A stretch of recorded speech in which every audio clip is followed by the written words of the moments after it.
Never Sweep at Night, Part 1.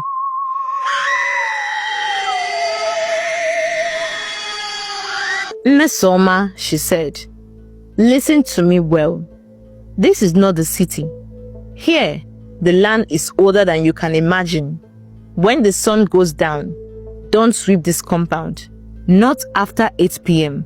No matter what you see or feel, let the dirt sleep until morning. Spirits walk freely at night, and when you sweep, you call them. As the sun dipped below the horizon and the sky turned dark purple, the village of Umunnachi began to settle into the soft hum of evening.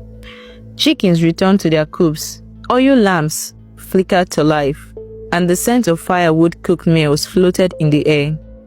Mmesoma stood outside her grandmother's compound, the place she had always heard about, but never truly known. Born and raised in the city, everything about the village was new and exciting to her. The red sand paths, the tall trees that swayed in the wind like they were whispering secrets, and the way the villagers greeted her with a mixture of admiration and quiet caution.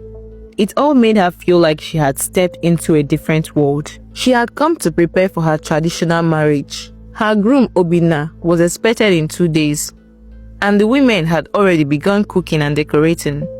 Her best friend and bridesmaid, Amara, was with her, and both of them had spent the whole day walking around the village, laughing and taking pictures near the stream, the palm grove, and the old town square. That afternoon, when they first arrived at the compound, her grandmother, Mamugo, had welcomed them warmly with hugs, kola nuts, and pepper soup. But just as Mmesoma was about to enter her room, Mamugo had called her back, her old eyes unusually serious. Mmesoma, she said, listen to me well. This is not the city. Here, the land is older than you can imagine. When the sun goes down, don't sweep this compound, not after 8 p.m. No matter what you see or feel, let the dirt sleep until morning. Spirits walk freely at night, and when you sweep, you call them. Mmesoma laughed. Mama, beg, is it that serious? Mamugo didn't laugh back. Yes, it is. She brushed it off then, thinking it was one of those funny superstitions old people like to share. But now, a few hours later, as the evening deepened into night, and the women bustled about the compound, preparing for the next day, Mmesoma noticed something. The compound was a mess. Palm frond trimmings, scattered wrappers, and leaves littered the entire space. Bits of food waste from the cooking clung to the red earth. Her face twisted with mild disgust.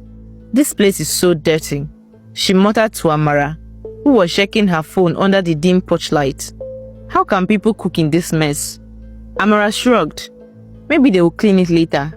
This is village life, babe. Mmesoma's eyes drifted to the corner, where an old broom leaned against the wall. She paused.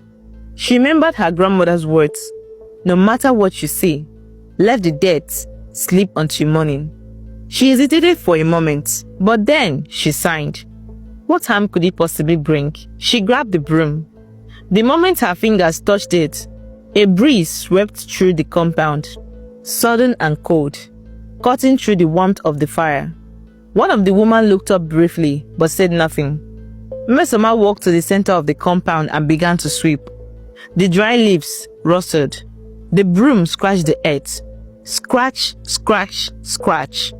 Suddenly, the wind returned, stronger this time. The flames in the cooking area flickered violently. The trees at the edge of the compound began to sway harder than before. And then, the broom stopped moving. Mmesoma froze. It was like something had grabbed the broom from underneath her hand. She looked down. There were no hands, but the broom was shaking, as if struggling in her grip. And then she heard it. A faint voice. Whispers. Low and distant. Then they grew louder. Dozens of voices. Wailing. Moaning. Some laughing. Others crying. She turned around quickly. The women were still at the fire, but they had stopped talking. One of them stared at her with wide, frightened eyes. Mmesoma, she called out. but it was already too late. From the far corner of the compound, near the old Iroko tree, shadows began to stretch. Long, tall, unnatural shadows that slittered across the ground like living things. The wind howled, and the air turned cold and thick. The broom dropped from Mmesoma's hand. Her body was trembling. "Mmesoma!" Amara screamed now, rushing towards her. But just before she could reach her, Mmesoma's body was lifted from the ground. Her eyes rolled back. Her mouth opened in a silent scream. The wind swallowed her voice. She disappeared. Gone, as if the earth had swallowed her whole.